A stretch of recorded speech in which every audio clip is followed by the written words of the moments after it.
Nous aurons l'occasion de revenir sur l'offrande, la louange, l'adoration une autre fois. Mais ce que Dieu m'a montré, tu dois comprendre, tu dois réaliser. Tu ne dois pas donner ton offrande parce qu'on dit c'est le moment, c'est le service d'offrande. N'apporte pas l'offrande parce que c'est le service d'offrande.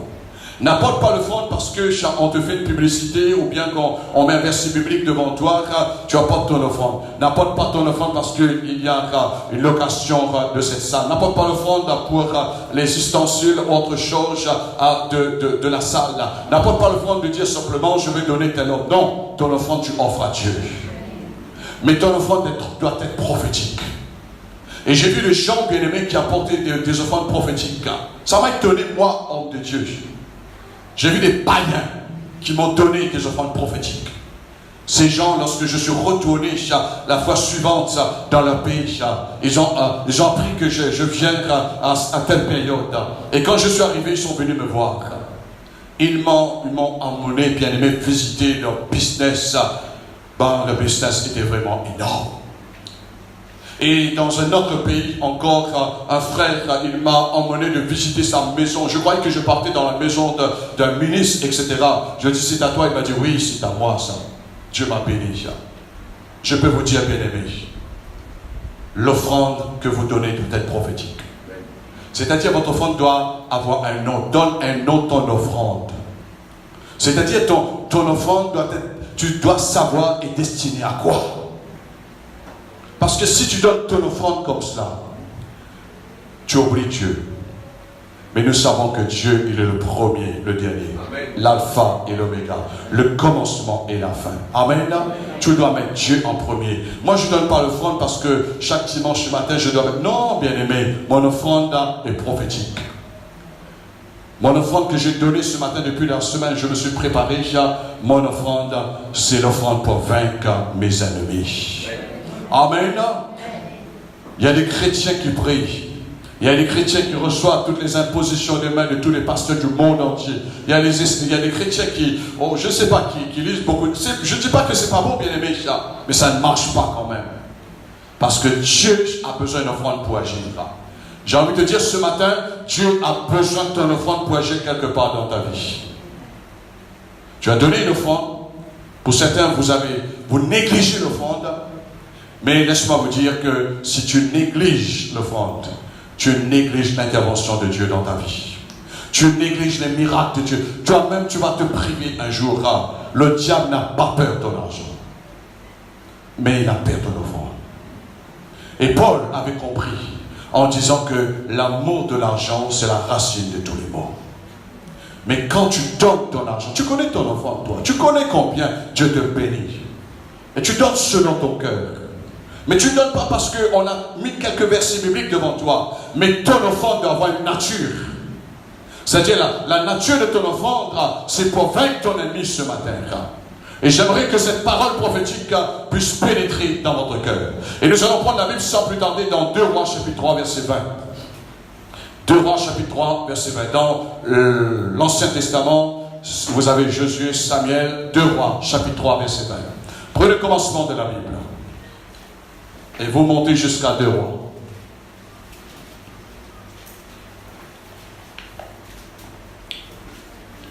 Vous avez trouvé 2 Rois, chapitre 3, au verset 20 jusqu'au verset 24.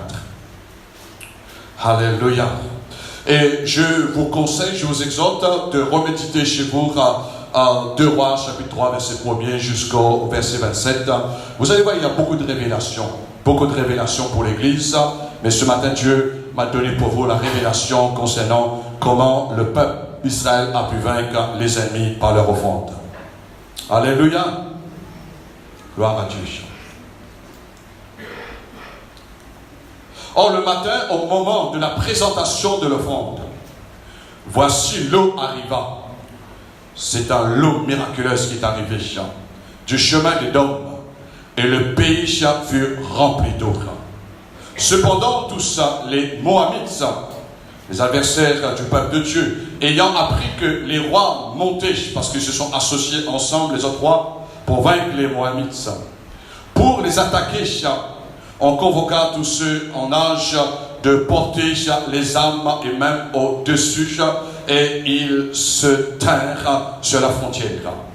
Ils se levèrent de beau matin. Et quand le soleil brilla sur les eaux, les Moabites virent en face d'eux les eaux rouges, comme du sang. Ils dirent, c'est du sang. Les rois ont tiré l'épée contre eux. Ils se sont frappés les uns les autres. Maintenant, Moabites au pillage. Et ils marchaient contre le camp d'Israël. Mais Israël se leva et frappa Moab, qui prit la fuite devant eux. Ils pénétrèrent dans le pays et frappèrent Moab. Amen. C'est une histoire, bien aimée, que je ne vais pas prendre trop de temps ce matin. Mais c'est juste pour vous montrer que les Moabites voulaient prendre tout Israël. Et la Bible dit que Joram du moins, roi d'Israël, il était minime pour combattre contre les Moabites. Il se sentait inférieur. Il fallait prendre les autres rois que la Bible, l'histoire nous raconte, qui se sont associés ensemble. Et la Bible dit qu'ils ont fait une union ensemble, se sont ressentis en accord pour combattre les Moabites.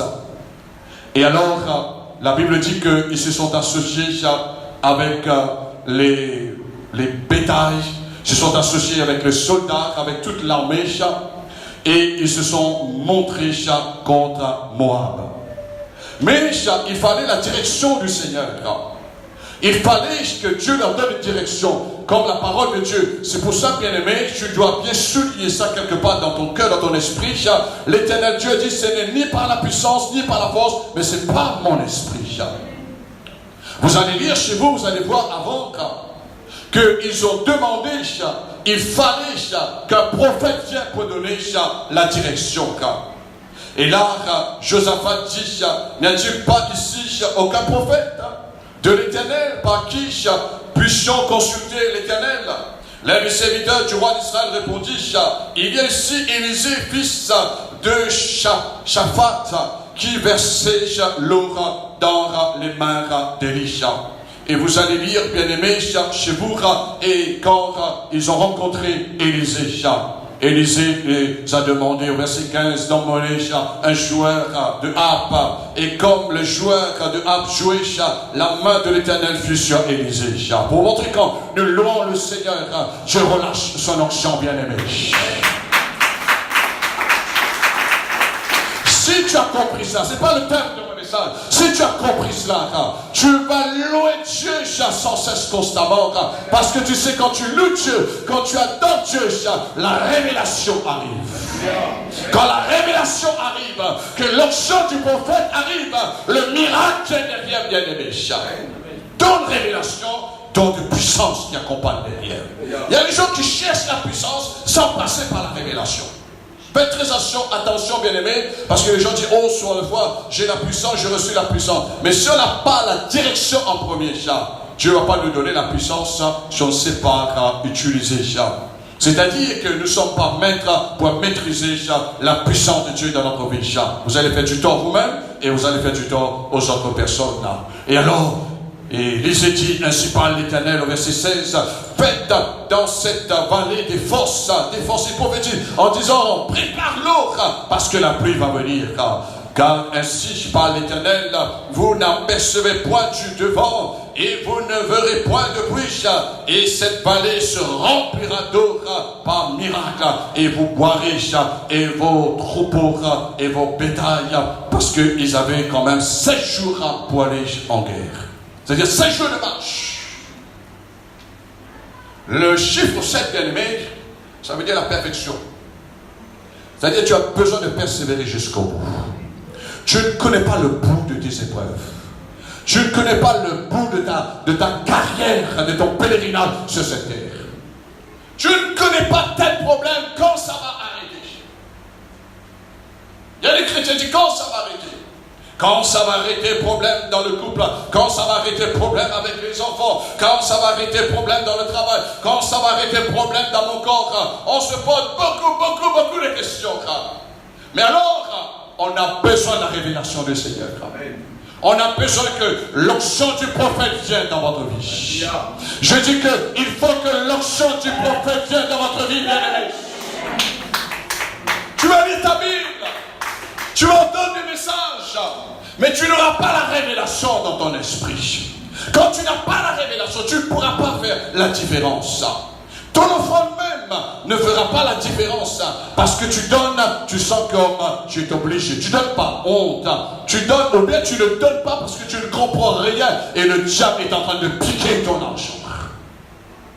Et quand le diable pique ton argent, ça veut dire qu'il ne va pas te faire cadeau.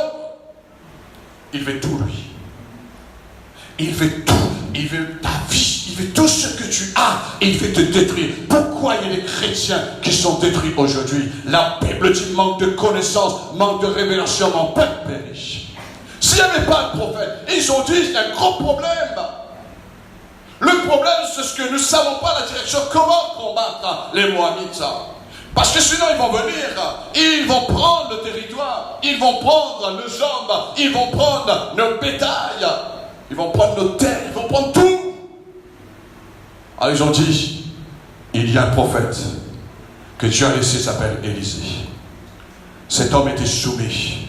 Il donnait de l'or, symbole de soumission, il donnait de l'or à son père spirituel dans le ministère de prophète, c'est-à-dire Élie. Alors bien-aimé, je veux te dire ce matin, à partir de tout ce que tu fais, ne fais pas par sentiment, ne fais pas par obligation, ne fais pas parce que tu as envie de faire, ne fais pas parce que tu veux montrer aux autres que tu veux faire quelque chose, mais tu dois le faire avec la révélation du Seigneur. Tu dois le faire avec la révélation, avec la parole prophétique que tu as mis dans ton cœur. Pourquoi aujourd'hui les chrétiens meurent? Pourquoi les hommes de Dieu meurent, bien-aimés? Parce qu'ils manquent de révélation.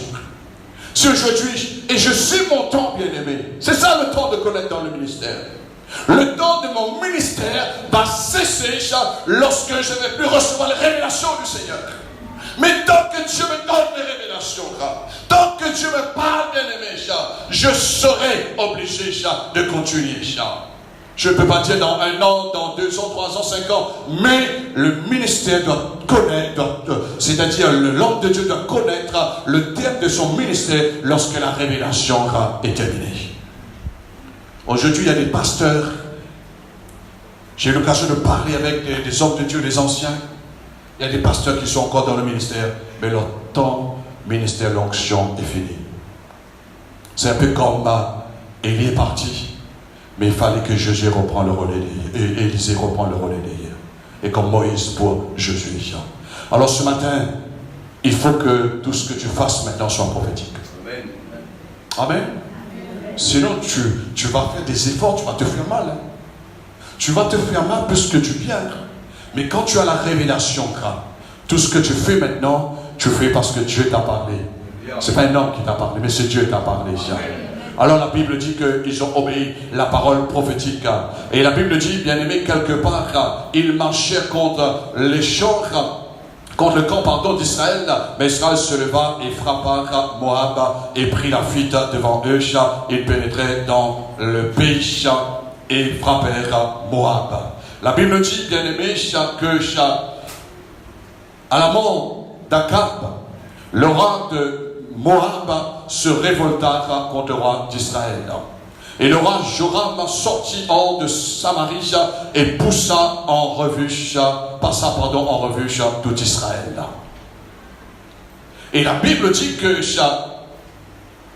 l'ennemi, ils se sont levés et révoltèrent contre le roi d'Israël. Tu crois que l'ennemi, il est ton camarade? Vous croyez que le diable est votre camarade? Le maître, le Seigneur nous a dit, il est un voleur, il est un destructeur, il est celui qui est un égorgeur, il est un tueur. Le diable n'est pas notre camarade. Est-ce que vous êtes là? Le diable n'est pas ton camarade. Il est ton ennemi. Mais tu as besoin de trouver les armes pour mettre entre les mains de Dieu, pour permettre Dieu de vaincre ton ennemi. Alléluia. Tu dois réaliser quand tu donnes ton offrande, et la Bible dit, bien aimé, ce que nous avons vu ensemble, dès le matin, ils ont offert leur offrande à l'Éternel au verset que nous avons vu sur 20.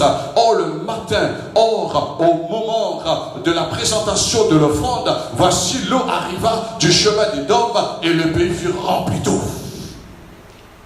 Dieu ne les a pas envoyés. Parfois nous regardez ce qui se passe. On a des problèmes. Seigneur Dieu, viens Seigneur, délivre-moi Seigneur. Mais pasteur, puis pour moi, on impose les mains. Ça ne marche pas. Ça ne marche pas. Il n'y a pas de direction. Et nous nous forçons, nous nous bataillons, nous nous épuisons, bien aimés. Mais voilà ce que Dieu, il nous donne le moyen, à travers la révélation, comment vaincre l'ennemi. Et lorsque ils ont commencé par l'offrande, ils ont fait leur offrande. Ils ont commencé à offrir une offrande à l'Éternel. J'ai envie de te dire, avant que tu pars en guerre, offre ton offrande à l'Éternel. Est-ce que tu es là? N'en est pas con. Souvent de fois, parfois, je vois des gens bien aimés, je vous aime, je vois des gens qui font pitié parfois les chrétiens. Ils viennent supplier les pasteurs, les personnes, prient pour moi, je suis dans tel problème. Non, la Bible dit que Dieu donne des bonnes choses à tous ceux qui lui demandent. Dieu veut te donner la bénédiction en abondance. Dieu veut te faire prospérer. Tu ne dois pas laisser les miettes qui tombent sur la table pour ramasser. Non. Si tu ramasses les miettes, tu viendras un jour l'autre esclave du diable. Mais les enfants, les fils, les filles de Dieu doivent manger à table avec le roi. Doivent manger avec l'onction du roi. Doivent manger la victoire avec le roi. Doivent manger la victoire avec le roi, bien-aimé. Tu dois manger à la table du roi. Il y a des messieurs qui ont la table du roi. Amen. Dans la Bible, lorsqu'ils ont offert leur offrande, quelque chose s'est passé. Il n'y avait pas de vent. Il n'y avait pas de pluie. Voici de l'eau commence à couler. Et quand l'ennemi vient pour attaquer le peuple Israël, la Bible dit, le soleil dès le matin frappait sur l'eau, ils ont vu de l'eau rouge comme du sang. C'est la prophétie, bien-aimée. Quand tu offres ton offrande à Dieu, tu réalises qu'un jour Dieu a donné l'offrande parfaite. Il a donné Jésus-Christ. Il a versé son sang. Et quand l'ennemi voit le sang de Jésus-Christ, il est obligé d'avoir peur de reculer. Non pas ton argent, mais ton offrande qui est associée dans l'offrande du Fils de Dieu. Est-ce que tu es avec moi ce matin? Est-ce que tu peux me suivre dans l'esprit ce matin?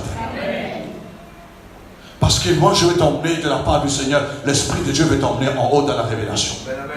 Le Seigneur ne veut plus que tu vives en bas, que tu vives à terre. Parce que quand tu es à terre, l'ennemi va continuer de marcher sur toi. Mais la Bible dit que le Seigneur, il nous a emmenés en haut avec lui. Il a fait de nous la tête et non la queue, bien aimé. Et c'est là que l'ennemi dit un gros problème. Il tire, pardon, c'est du sang. Les rois ont tiré l'épée entre eux-mêmes et ils se sont frappés les uns les autres. Maintenant, Moabite au pillage, il marchait contre le camp d'Israël. Mais Israël se leva et frappa Moab et prit la fuite devant eux. Ils pénétraient dans le pays et frappèrent Moab. Alléluia. Amen. Tu combattes avec l'ennemi, mais l'ennemi connaît tes failles. C'est quand tu as la révélation, l'ennemi commence à rappeler de toi. Quand tu commences à donner ton offrande à Dieu, ta louange, ton adoration, tes actions de grâce, ton offrande à Dieu, ton argent tu offres en offrande, ta vie tu offres en offrande à Dieu. Tout ce que Dieu t'a donné comme bénédiction, tu offres ça à Dieu en premier. C'est là que Dieu va emmener la confusion dans le camp de l'ennemi. Je vais vous donner quelques points, bien-aimés, que j'ai compris, la manière que Dieu, il manifeste. Alors, on voit dans Malachie ou Malachie, si vous voulez bien, chapitre 3, au verset 10. Avant Matthieu, prenez le centre de la Bible, Matthieu, chapitre 3, verset 10.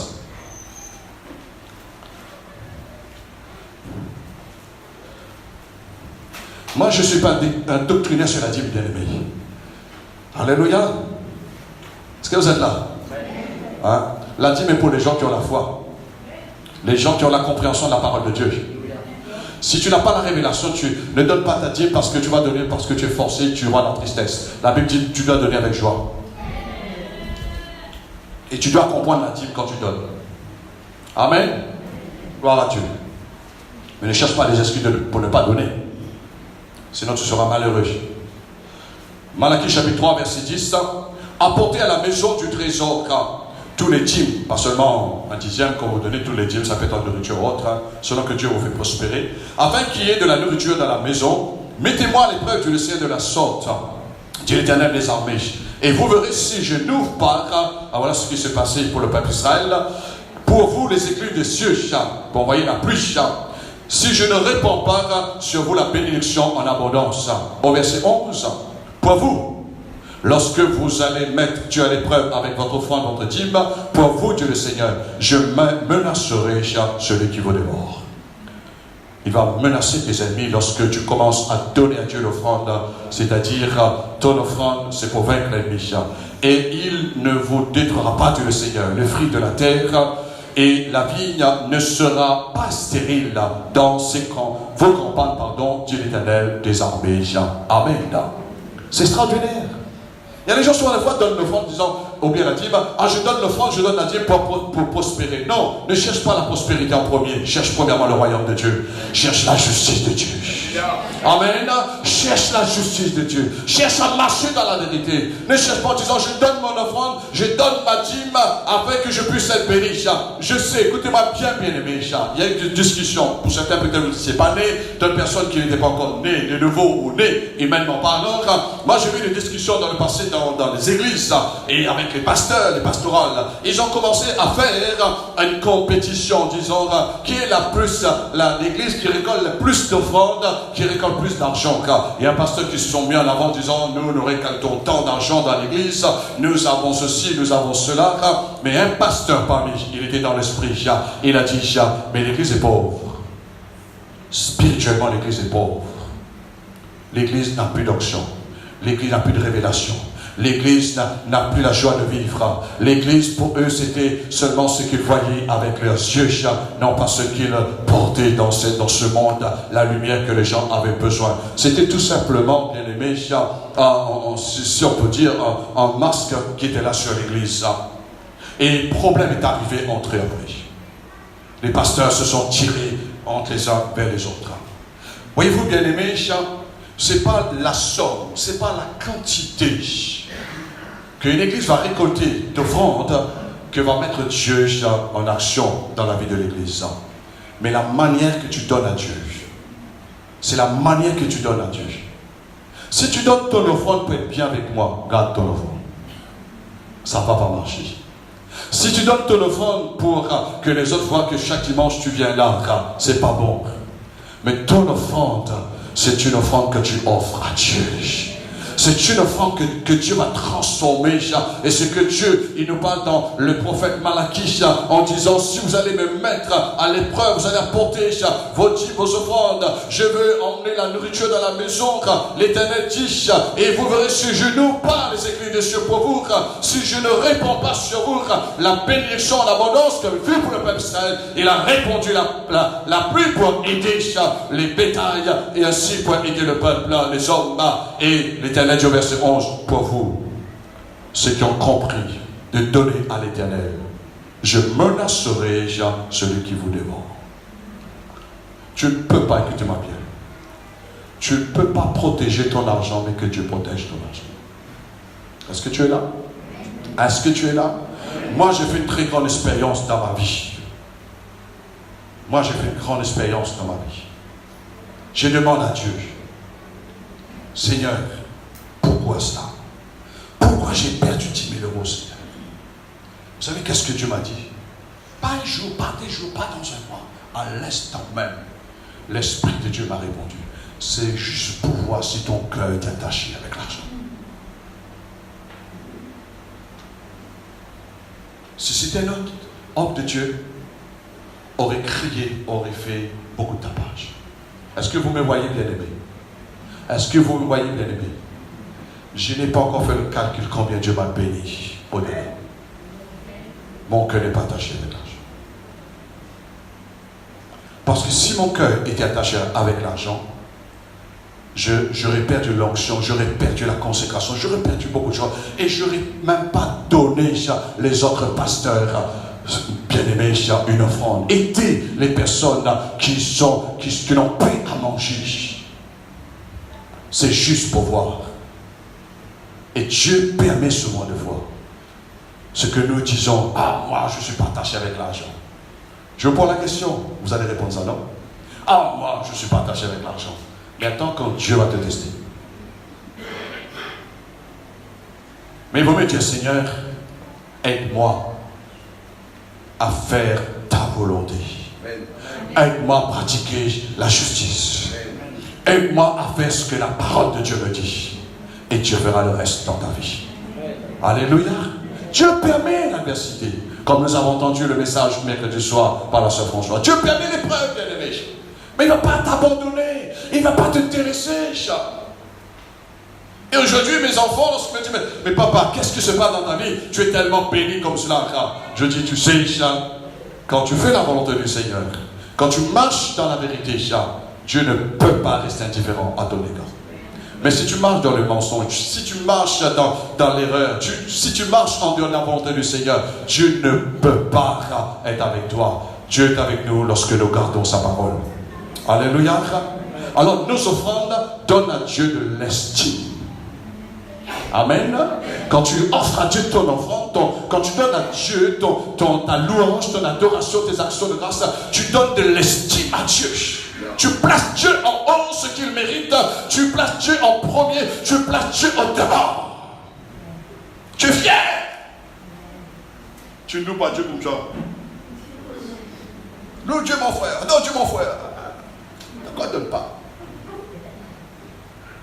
Tu dois donner Dieu de l'estime. Qui estime son mari, estime sa femme ici. Qu'est-ce que tu fais? Tu mets devant. Vous êtes là? Ma femme, quand elle se prépare le dimanche matin, elle s'habille toujours avant moi. Elle me dit, regarde. Je dis, c'est bien. Tu dois derrière, je regarde. Tu dois devant, je regarde. Je le donne. Hey, comment vous allez amener personne dans la présence de Dieu si vous ne donnez pas l'estime? Vous ignorez. Il y a les gens qui ignorent les gens qui sont avec eux. Et j'ai envie de vous dire, sur le plan spirituel, il y a trop de chrétiens qui ignorent Dieu. Quand tu loues Dieu, c'est pour Dieu ça. Amen. Tu le donnes de l'estime. Le diable n'a pas d'estime. Les démons n'ont pas d'estime. Les problèmes n'ont pas d'estime. Tout ce qu'il n'y a pas de Dieu n'ont pas d'estime. Mais toute la gloire est pour Dieu. Tu donnes Dieu la gloire.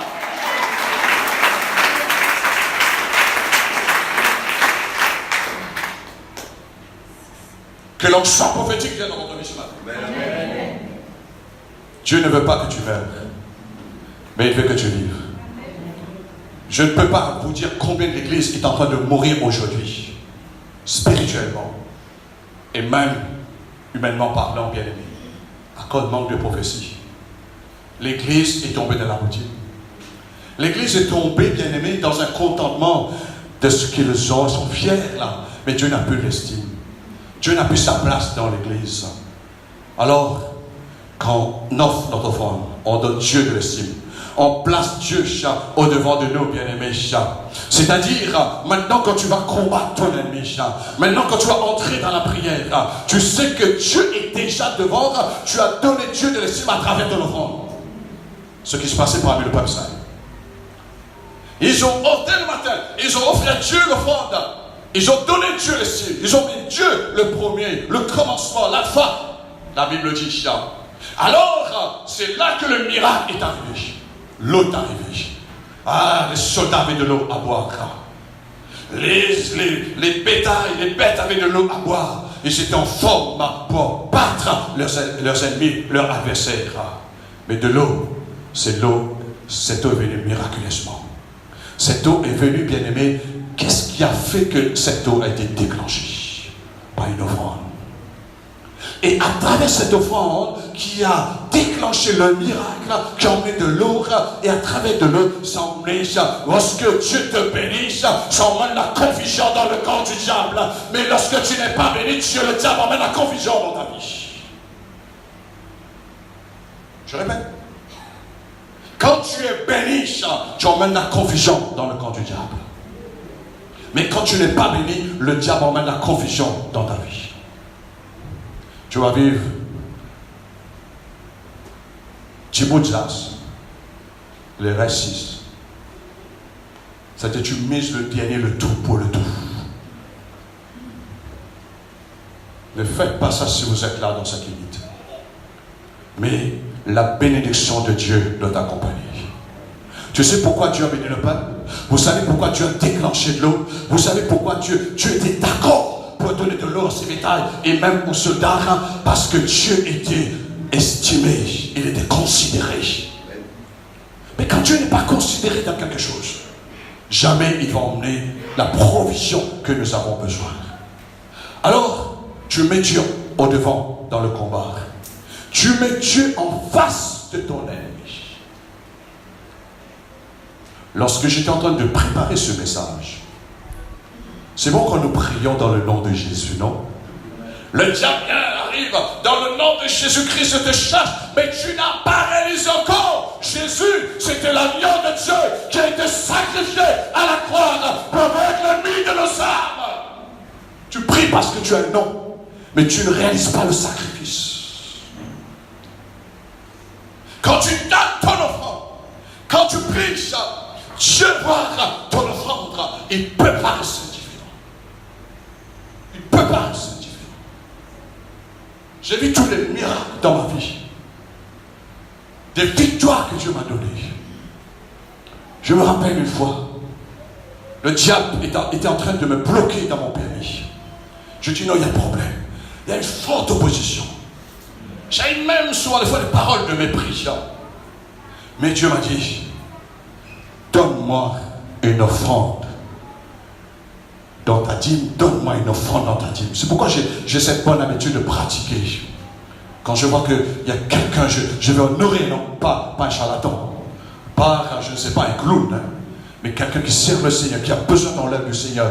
J'envoie ma dîme dans sa vie. Et lorsque j'envoyais ma dîme dans l'œuvre du Seigneur, en offrant à Dieu, la semaine ensuite, bien aimé, les portes se sont ouvertes. J'avais beaucoup de portes comme ça ouvertes dans ma vie. J'avais beaucoup de bénédictions, même les gens m'ont posé des questions en disant, mais comment tu as fait? Tu n'as pas le droit. Je ne dis pas, je ne sais pas si j'ai pas le droit, mais je sais chose que ce vent-là, cette eau-là ne vient pas de l'homme, mais ça vient du ciel. Tout don parfait, tout grâce excellente, ça vient d'en haut. Alléluia. Tu as besoin de connaître ton Dieu. Tu as besoin de connaître la façon de ton Dieu. Tu as besoin de donner l'estime à ton Dieu, Charles. Et alors, le diable, c'est à partir de là, il a perdu ton offrande. Tu es conscient? Est-ce que tu es conscient que le diable a perdu ton offrande? Je vais te montrer la raison. Quand tu pars au magasin, tu vas acheter des vêtements. Quand tu pars Carrefour, tu vas acheter les nourritures. Quand tu pars pour chercher des choses que tu n'as besoin pour faire carburant dans ta voiture. Quand tu as besoin de rouler un petit peu dans ta voiture, tu as besoin de rouler dans ta maison. Il n'y a pas d'opposition. Tout cool. Tout belle dans lui. Chérie, tu veux ça encore? Tu veux ça encore? Allez, prends. Qu'est-ce que tu veux encore? Allez, prends. Qu'est-ce que tu veux? Allez, prends. Vous êtes comme ça? Et parfois, je suis obligé de dire à la femme, non, c'est pas utile ça. Mais, quand on peut donner ton offrande, il y a toutes sortes d'idées qui partent dedans. Mais donne pas. Parce que le diable a perdu ton offrande.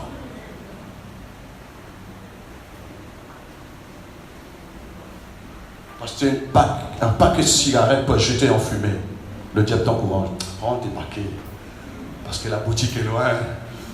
Ici, c'est Carrefour, c'est moins cher. Je ne sais pas si Carrefour vend des cigarettes. Ici, c'est moins cher. Allez, prends une étui. Allez, c'est bon. Allez. Tu as un billet 500 €, tu casses ça et tu donnes. Mais quand tu as un billet 500 €, Dieu te dit, donne ça en offrande en dîme. Tu as toutes sortes. Tu dis, oui, mais la facture va payer. Mais pour acheter des cigarettes, on ne pense pas à la voiture. Pour acheter des vêtements, on ne pense pas à la voiture. Mais quand pour donner l'offrande, tu penses tout. Ça veut dire que le diable a peur de ton offrande. Le diable est capable. Mais ne cédez pas au diable, bien-aimé. Ne cédez pas à l'ennemi. N'ayez pas peur, bien-aimé.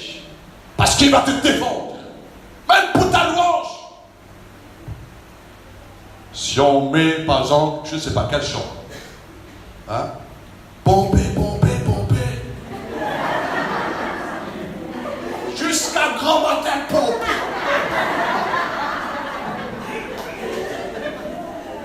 Louer, louer, louer. Quand il finit ça.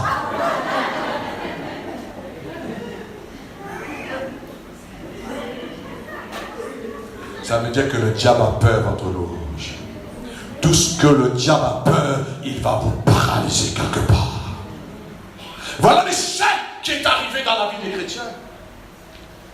Moi, tout ce que j'avais forte opposition de le faire, je dis ça même, je vais le faire. Ça même, je vais le faire. Ma femme, on venait commencer notre foyer, notre ménage. On n'avait pas beaucoup, on n'avait pas d'argent, on peut dire. On vivait juste pour vivre. Genre, moi, plus de 30 ans. Elle avait sa moto quand elle était célibat. Moi, j'avais ma moto. Je dis, pourquoi deux motos? C'est juste parce que je ne voulais plus que ma femme monte à la moto. Vous êtes là? Mais, bien sûr, il y a l'avantage. Mais on va vendre. J'ai un copain, un collègue, on joue au foot ensemble. Ben, j'ai déjà fait le prix. Moi, j'ai déjà rangé, j'ai déjà fait le prix pour ma femme.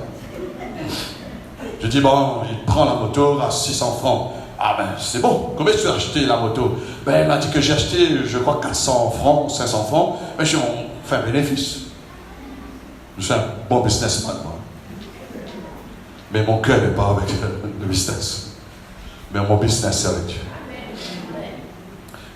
Et là, j'ai pris cet argent. On avait de quoi ranger notre maison. On avait une petite maison, bien aimée. Vieille maison. Pas petite, mais vieille maison. Le pasteur a fait une annonce avec la construction de la salle pour l'église. C'était dans mon patelin, pasteur. C'est pourquoi ils ne vont pas m'oublier. Quand ils me rencontrent aujourd'hui, ils m'honorent en disant, j'ai pas abandonné, mais j'ai laissé soin d'autres personnes d'occuper, mais j'ai investi dans personne. Peut dire le contraire. C'est pourquoi ils m'honorent. Ils me respectent encore le Seigneur. Je dis à ma femme, on ne va pas donner la dîme, on ne va pas donner la moitié, on ne va pas donner 3/4, mais on va donner la totale. Vous êtes là? On n'avait rien. J'avais pas de permis, rien. Petite moto. On va donner tout. On a donné tout. Ce qui fait ma joie. Dieu m'a béni de retour, bien aimé. Je ne sais pas, plus de 10 fois Dieu m'a béni 6 enfants. Dieu m'a donné même des terres. J'ai acheté même des terres pour d'autres personnes avec des maisons, bien aimées. J'ai été des autres personnes. Mais, il y a quelque chose que j'ai compris. Aujourd'hui, quand je vois ça, je vois des gens. Quand j'entends les gens qui marchaient dans le feu, les gens qui battaient leur tambour, aujourd'hui, ils sont dans cette salle, dans l'église, ça me fait une grande fierté, une grande joie dans le cœur. Quelle récompense! Comment Dieu va m'oublier ça? Alors c'est pour vous dire, bien-aimé, le diable a peur de ton offrande. Parce qu'il sait à partir que tu vas entrer dans cette dimension, tu vas devenir une autre personne. C'est-à-dire que tu vas grandir.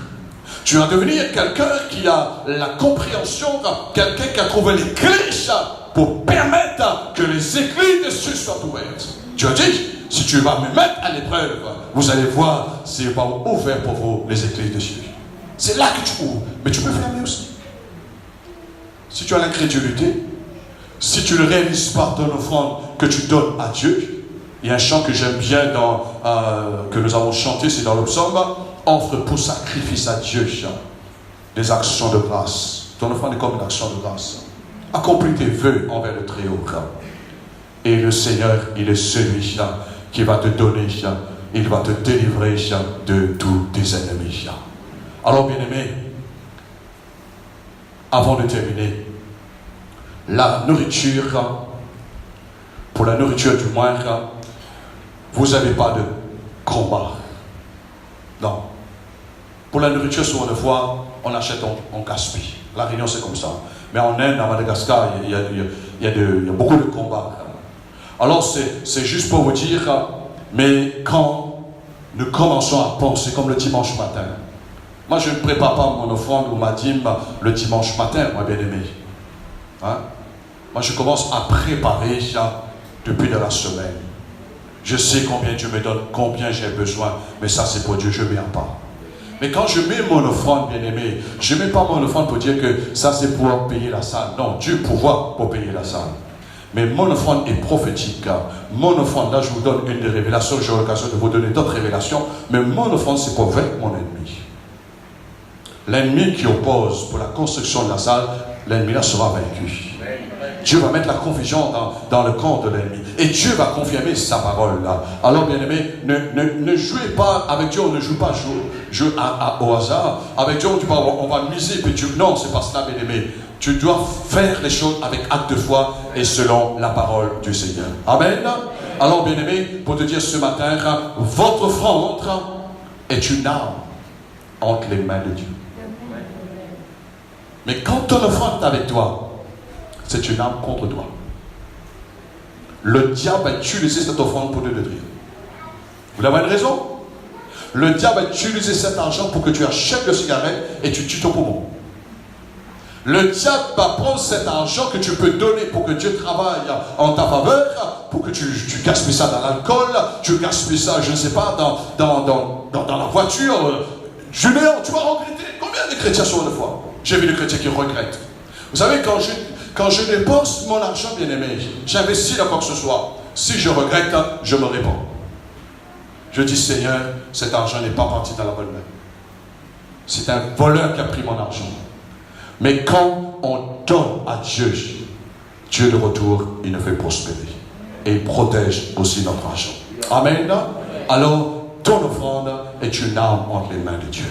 N'oublie jamais, jusqu'à ton dernier jour sur cette terre, quand tu donnes ton offrande, tu permets Dieu d'avoir cette arme. Et qu'est-ce que Dieu a fait à travers l'offrande pour le peuple d'Israël? Dieu a relâché de l'eau, et c'est à travers de l'eau s'en est la confusion dans le camp de l'ennemi.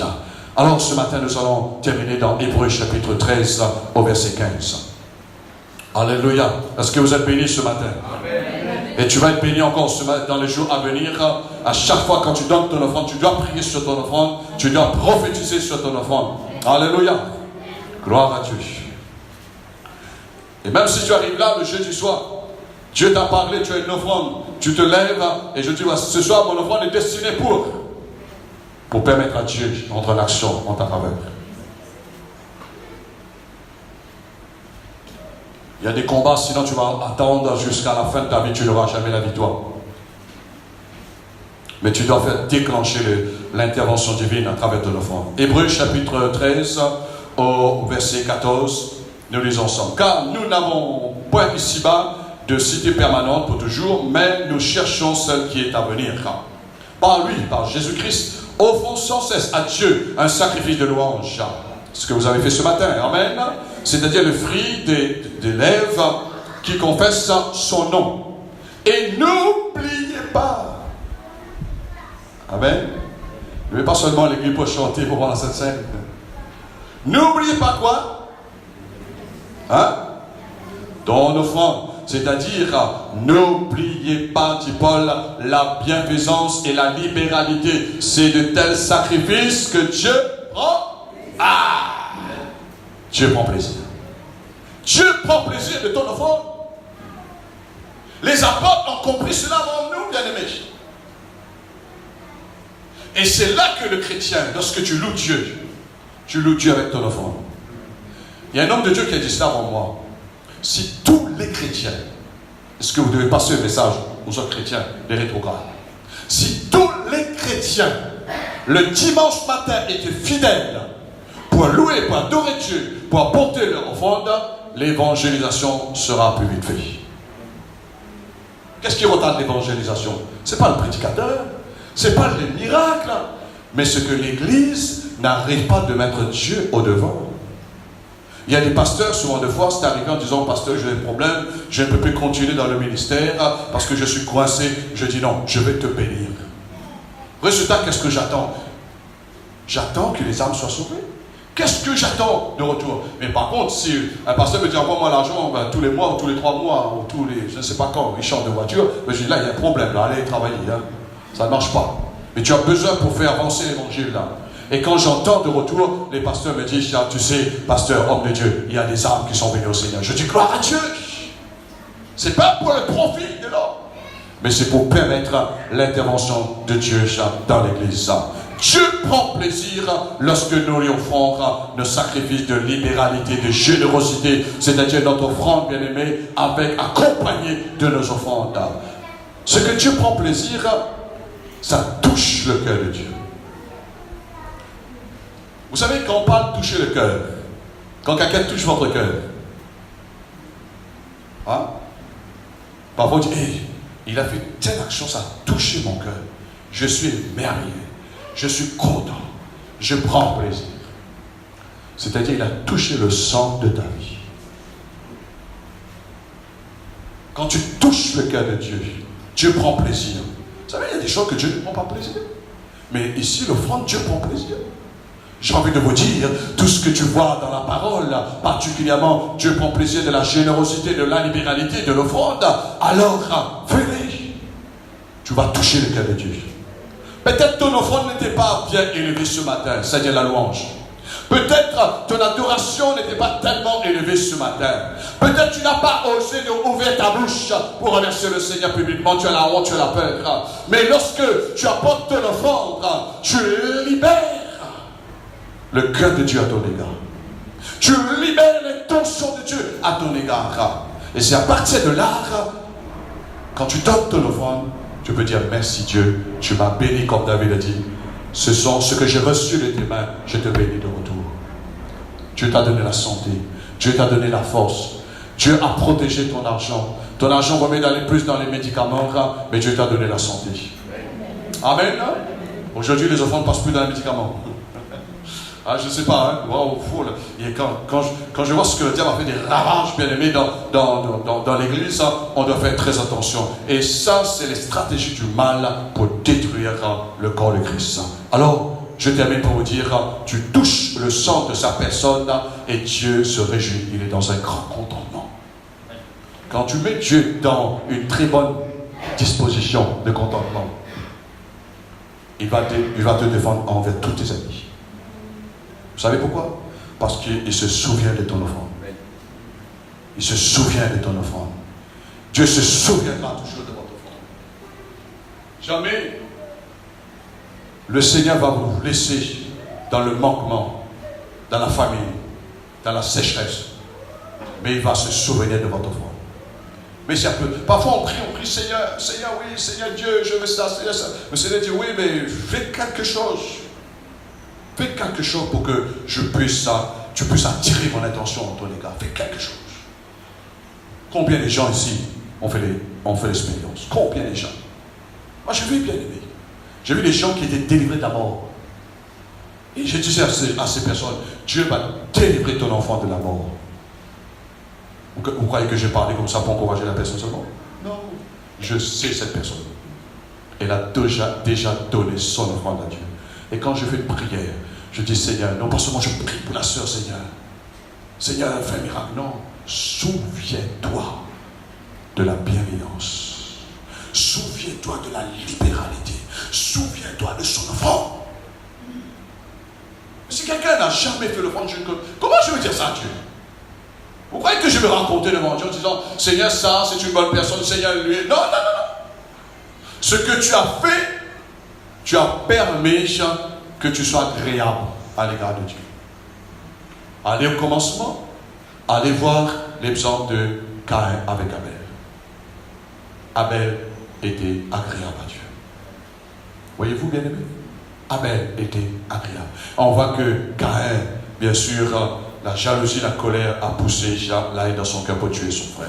Alors je termine pour te dire, je vous exhorte, bien aimé, de faire bon usage avec votre argent devant Dieu. Faites bon usage. Laisse pas. Parce que c'est pas seulement que tu vas perdre de l'argent, mais tu donnes l'avantage, l'occasion, le diable pour te détruire. Pas seulement tes biens, mais ta vie même, il va te détruire. quand il va commencer à jouer avec ta santé, le médecin te dit, on peut te soulager, mais un tel médicament coûte tant. Et Dieu peut te guérir miraculeusement. Est-ce que vous êtes là, bien-aimés? Sinon, il faut que tu cherches quelque chose maintenant qui soit approprié pour ta vie. Combien de personnes n'ont pas trouvé ce secret? J'ai jamais entendu, c'est prophétiquement j'ai reçu ce message. J'ai jamais entendu les personnes bien-aimées que Dieu les a bénies, que ces gens-là, ils ont compris que Dieu les a gardés, que Dieu les a préservés, que Dieu a gardé même leur famille.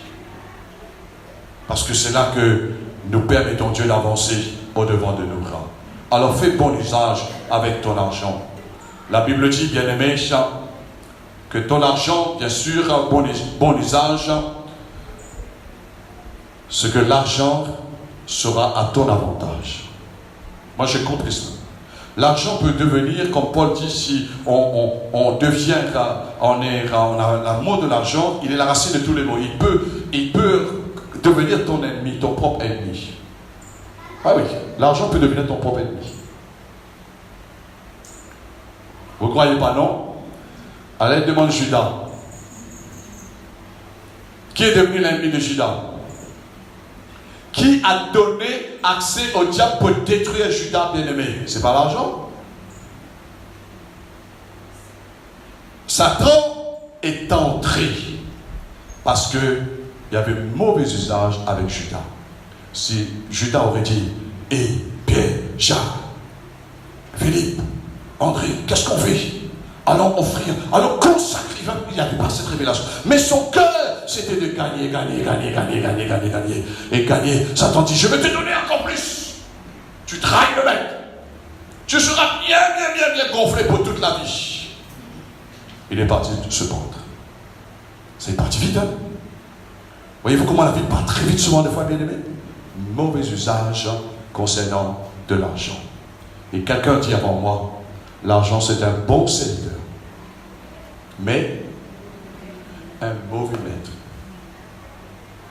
Mais il ne faut pas que l'argent devienne ton maître, mais que l'argent devienne ton serviteur. Mais ce serviteur-là, mets entre les mains du Seigneur. Amen. Et Dieu va te montrer, Dieu va te bénir, il va te rassasier. Et je laisse ce verset sur votre cœur dans Proverbes chapitre 3, verset 9. Honore l'Éternel avec tous tes biens, avec les prémices de tout ton revenu, Dieu le Seigneur. Alors, la Bible dit que tu vas avoir l'abondance dans tes greniers. Tu auras toujours pour te rassasier. Mais en premier, honore l'Éternel. C'est très important. Vous voulez que vos problèmes ce matin trouvent des solutions un peu plus rapides. Vous voulez activer le miracle de Dieu dans votre vie.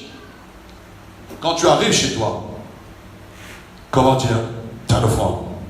Je vais mettre ça à part, je vais offrir à l'Éternel.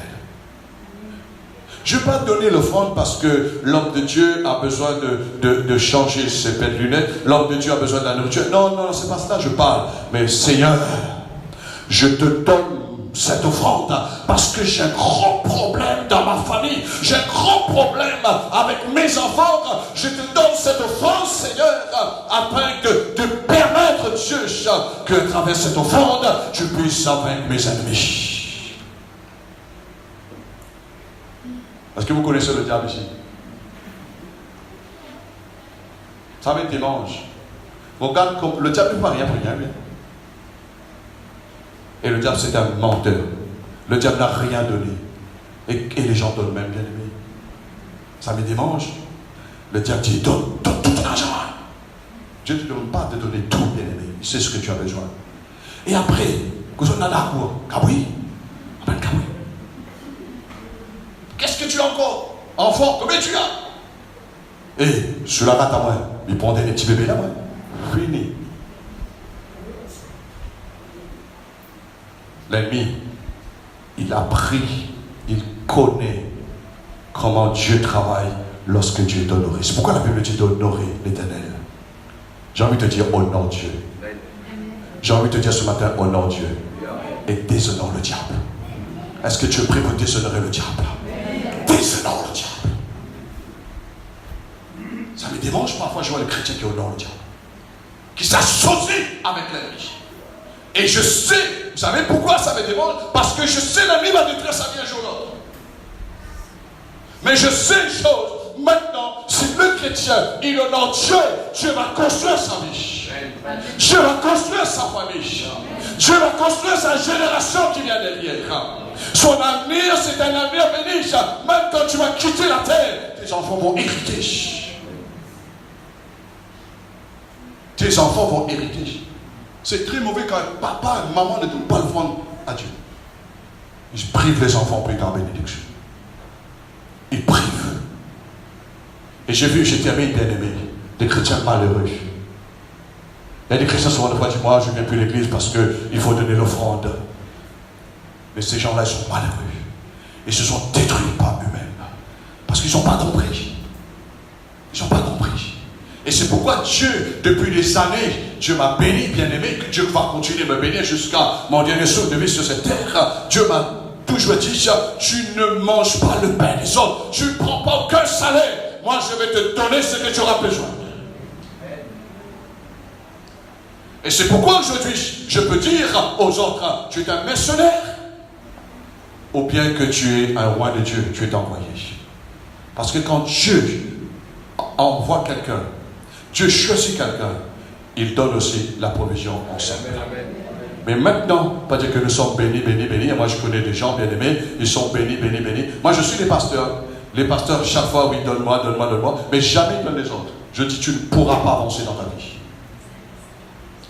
Parce que l'offrande, tu peux le faire n'importe quel moment. Pas seulement le dimanche matin. Amen. Pas seulement le dimanche matin. Et ce matin que Dieu vous donne la révélation de la manière comment vous allez faire l'usage de votre argent et comment donner l'offrande. Tu donnes une âme entre les mains de Dieu.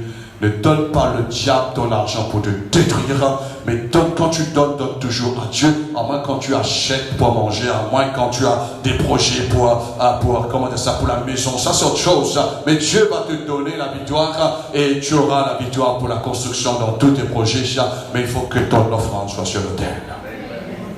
Amen. Vérifie ton autel ce matin. Qu'est-ce qu'il manque sur ton autel? S'il ne manque pas trop d'offrande sur ton autel. Parce que s'il manque l'offrande sur ton autel, il manque victoire aussi dans ta vie. Et tu vas remarquer, faites le calcul après. Il y a plus d'échecs que de victoires. Il y a plus de la déception que vous êtes quelqu'un qui est consolé, quelqu'un qui est dans le repos, quelqu'un qui est dans la joie. Vous êtes quelqu'un qui est toujours plus perdant que gagnant. Parce que tout simplement, il manque l'offrande. Est-ce que vous avez compris? Heureusement, Élisée était là. Il n'y avait plus de prophète dans leur famille. Mais Élisée était là. Et Élisée dit, oh, j'aime ça. Vous allez méditer. Et Élisée dit, cherche quelqu'un qui sait jouer là. Cherche quelqu'un qui peut emmener la mélodie. Et quand la personne commence à jouer, Élisée commence à entrer dans l'esprit. Je bénis Dieu aujourd'hui, bien-aimé, de ce qui nous a donné le grand Saint-Esprit.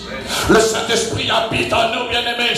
L'onction de la prophétie peut se manifester n'importe quel moment, n'importe quelle heure dans ta vie.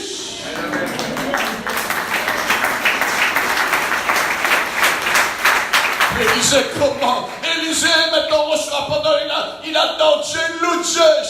Élisée savait qu'il fallait offrir à Dieu en premier l'adoration, la louange. Et là, Élisée, il joue, il reçoit la pensée. Creusez, préparez un trou pour mettre les trous même pour mettre de l'eau. Vous aurez de l'eau. Et ce l'eau, le Seigneur, le miracle de Dieu va venir. Le soleil va frapper sur l'eau. L'eau sera rouge pour emmener l'ennemi dans la confusion.